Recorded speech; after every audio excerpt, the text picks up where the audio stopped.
ነብዩ መሐመድን በውሻ መልኩ የሳላቸውን ቤተክርስቲያን እነግራችኋለሁ።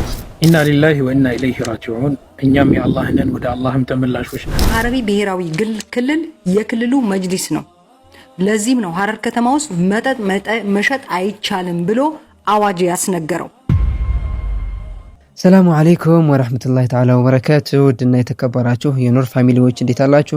ዛሬም ኢንሻአላህ በአላህ ፍቃድ ሐላል የሆኑ አዝናኝና አስተማሪ ቪዲዮዎችን ወደ እናንተ ይዤላችሁ ተመልሻለሁ። ከዚህ በፊት እንግዲህ በቤተ ክርስቲያን ረሱላችንን ሰለላሁ ዐለይሂ ወሰለም ስለዋቸዋል የሚል መረጃ ወጥቶ ነበረ። ያም እንግዲህ ትክክለኛ ሆኖ አግኝተነዋል።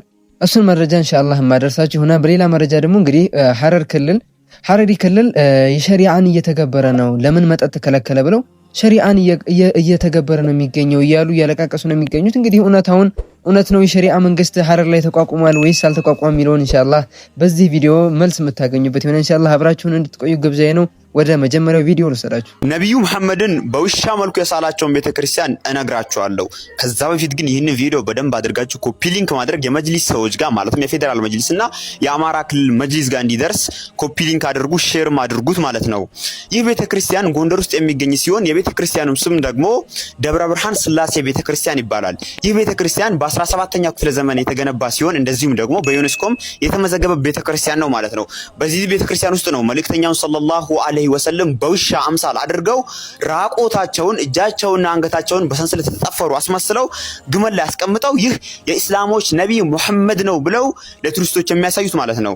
ይህን ቤተክርስቲያን ቱሪስቶች በየጊዜው ይጎበኙታል።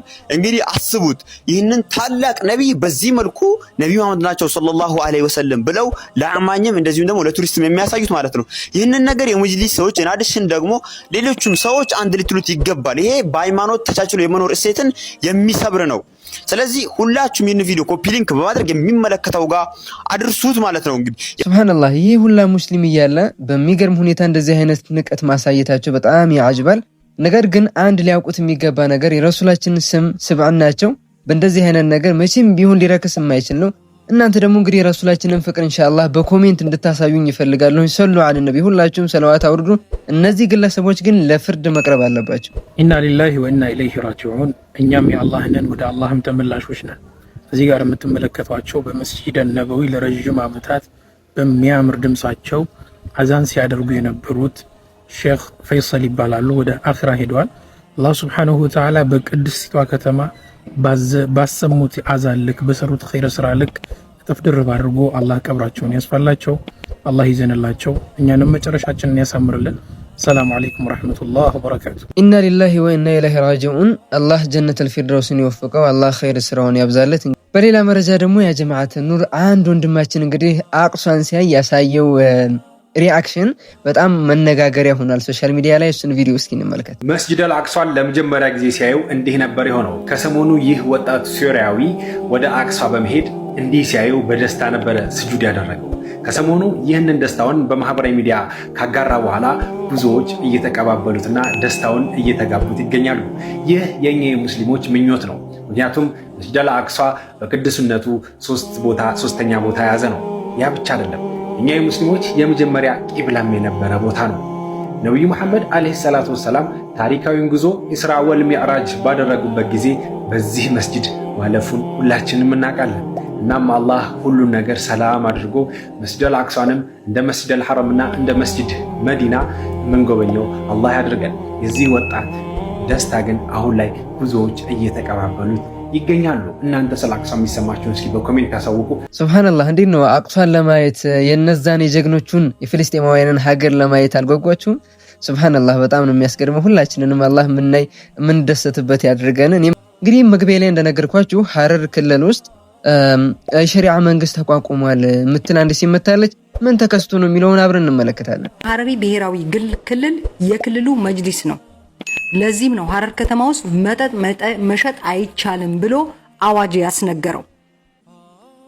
በአሁኑ ሰዓት ስጋ ቤቶች፣ የተለያዩ ግሮሰሪዎች ተዘግተው ነው ያሉት። ያናስ እኔ እኮ አብደናል። አሁን ይችን ያው ነጭ ኮፍያ አድርጋ ምናምን ስትመጣ በቃ ትልቅ ለውጥ የምታመጣ አይመስልም። መጠጥ ለምን ተከረከለ ብላ እኮ ነው የምትመጣው።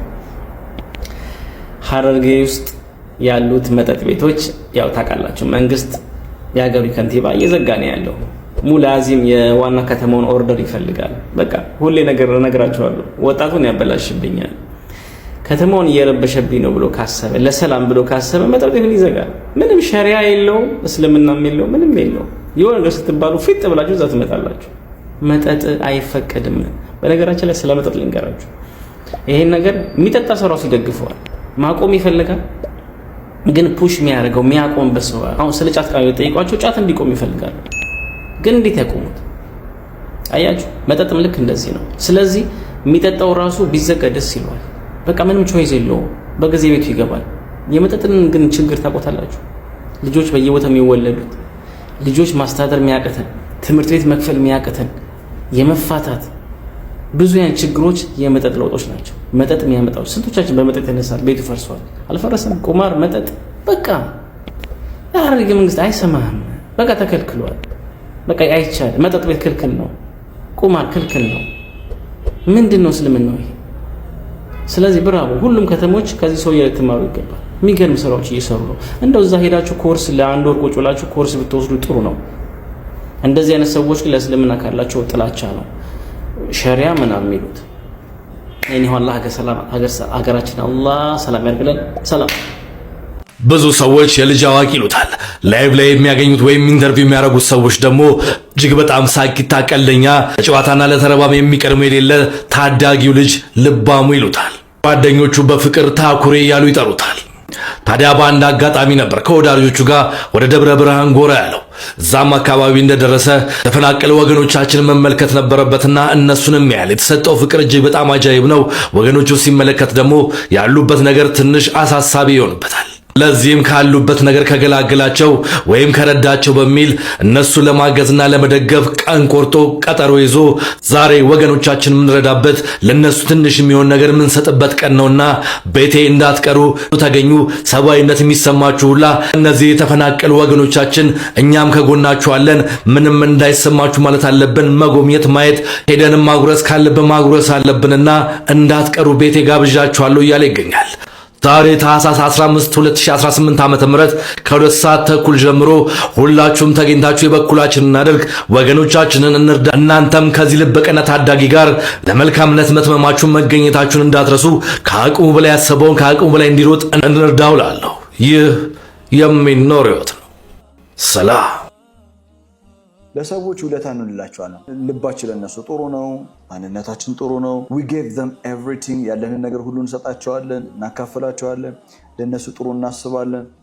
ግን የውመን ሚነል አያም ከወለታት አንድ ቀን ለኛ የሚመልሱት ነገር ትክክል አይደለም። እንደውም ትላንት የነበረን ነገር በአጠቃላይ ዲስሚስድ አድርገውት ምን አድርገህልኝ ደግሞ የሚል ብዙ ነው። ደግሞ አንቺ ምን አድርገሽልኝ የምትል ብዙ ናት። አላህ የሰው ልጅ እኔን እንዲህ ብሎኛል እያለ የሰው ልጅ አላህን ከብዙ ጉድ አውጣኝ ብሎት አላህ አውጥቶት ሲያበቃ አላህን ረስቶታል። እኛ እንዲህ ነን፣ ሰው እንዲህ ነው። ውለታ ውለሽላት ደውላ አላመሰገነችኝም በዛው ረሳችሁ የምትይ የሰው ልጅ አላህንም ይረሳል። you need to know this reality by the way። የሚክዱን ሰዎች አሉ። by the end of the day ግን one of the law of existence ትካዳለህ። ይሄ በህይወት ውስጥ ያለን እውነት ነው። በጣም ፍቅር ተሰጥቷቸው ፍቅሩን ገደል የሚከቱ ሰዎች አሉ። እንክብካቤ ተሰጥቷቸው እንክብካቤውን ከጫማ በታች የሚያደርጉ ሰዎች አሉ። ማቴሪያሊ ሰፖርት አድርጋቸው ደግሞ አንተ የሚሉ ሰዎች አሉ። የሚሳደቡ ሰዎች አሉ።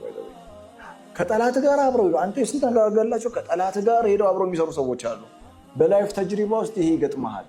አላህም ገጥሞታል። አላህም ይገጥማል። ጠዋት ላይ የሊቢያው ኤታማዦር ሹም የነበሩት መሐመድ አሊ አህመድ አልሐዳድ እና አብረዋቸው የነበሩ ጄኔራሎች በፕሌን ክራሽ መሞታቸውን ነግሬያችሁ ነበረ። ይህንን ተከትሎ ኢንቨስቲጌሽኖች እየተካሄዱ ነበረ። የቱርክ ኢንቨስቲጌሽን ቲምም ኢንቨስቲጌት እያደረገ ነበር። እንዲሁም ደግሞ ሊቢያም 22 የሚሆኑ ኤክስፐርቶቹ አልካ ነበር ወደ ቱርክ እንግዲህ ይህንን ጉዳይ ኢንቨስቲጌት የሚያደርጉ። ለማንኛውም የቱርክ መንግስት በኢንቨስቲጌሽኑ እንግዲህ የፕሌኑን ከፕሌኑ ብሬኬጅ ላይ ከፈራ ምንድነው ከተበታተኑ አካላቶች ውስጥ እንግዲህ የፕሌኑን ብላክ ቦክስ የሚባለውን አካል ማግኘቱን አሳውቋል። ይህ ብላክ ቦክስ ፕሌኑ ለምን እንደወደቀ መረጃ ይሰጣል ተብሎ የሚጠበቅ ነው። ይህ የፕሌን አካልና ናው ብላክ ቦክሱ ተገኝቷል። ናው the question is የት ይከፈት የሚለው ነው። አሁን የት ይከፈት የሚለው ላይ እንግዲህ ዲሲዥን ላይ ተደርሷል። በሁለቱም አካላቶች ዲሲዥን ላይ ተደረሰው ምንድነው ኒውትራል የሆነ ሀገር እንዲከፈት ነው። ነው ናው ኒውትራል የሆነ ሀገር የትኛው ነው የሚለው እስካሁን ድረስ ስፔሲፋይ ባይደረግም ግን ለሁለቱም ገለልተኛ የሆነ ሀገር ውስጥ ይከፈትና ጉዳዩ ቱ ዘ ቦተም ይደረስበት የሚል ውሳኔ ላይ መድረሳቸው ታውቋል።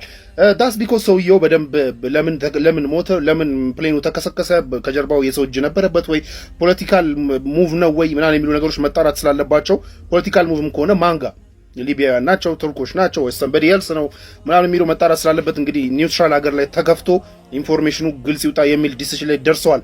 ሰውየው እንግዲህ ሊቢያን አንድ ለማድረግ በጣም ከፍተኛ ጥረት ያደርጉ የነበሩ ሰው እንደመሆናቸው አንፃር የሳቸው አሁን በዚህ መልክ የሳቸው ህይወት መጥፋት ያንን ወደ ኋላ ሊያስቀረው ኦር ሊቀለብሰው ይችላል የሚል ስጋቶች አሉ። ሶ የሊቢያን አንድነት የማይፈልጉ ኃይሎችም ከጀርባው አሉ ወይ ምናምን የሚሉ ስፔኩሌሽኖች በጣም እንትን እያሉ ስለሆነ ለማንኛውም ግን በሁለቱም ኢንቨስቲጌሽን ቲሞች የተደረሰው ምንድነው ኒውትራል የሆነ ሀገር ላይ ይከፈታል ተብሏል። ኒውትራል የሆነ ሀገር እስካሁን ስፔሲፋይ ባይደረግም ሲደረግ እንሰማለን ማለት ነው። አይገሱ ዊልሲ ጥቁር የነበረው ፀጉሬ አንድ ማህደራ ከትላንት ወዲያ ነው እያየሁኝ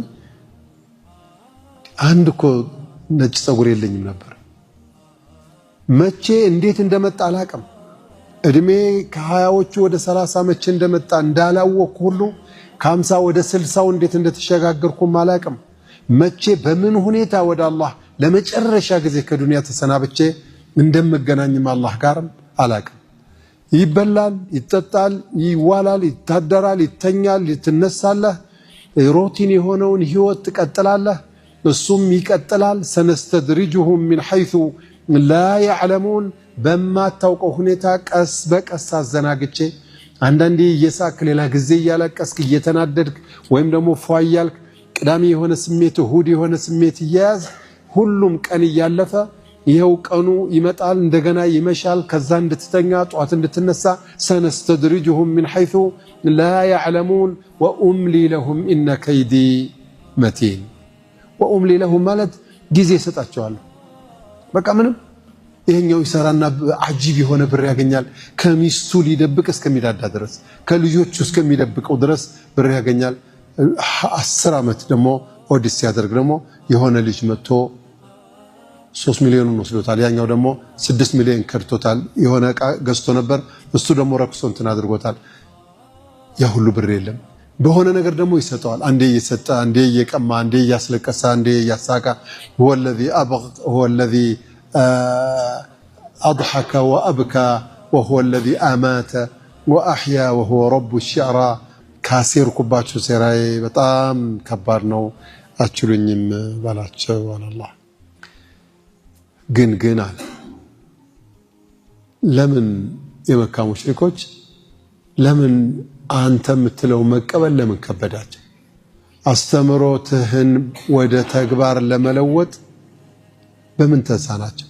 አም ተስአሉሁም አጅራ ደሞዝ ጠይቀሃቸዋል እንዴ? ሰው ገንዘብ የሚጠይቀው አይወድም። ገንዘብ በጣም አይደለም የሚወደው ሰው ልጅ ኢነል ኢንሳና ወኢነሁ ሊሁቢል ኸይሪ ለሸዲድ ገንዘብ ሲወድ ጉድ አይደለም። ገንዘብ ስጠኝ የሚለው አይወድም። አም ተስአሉሁም አጅራ እንደው ደረሶች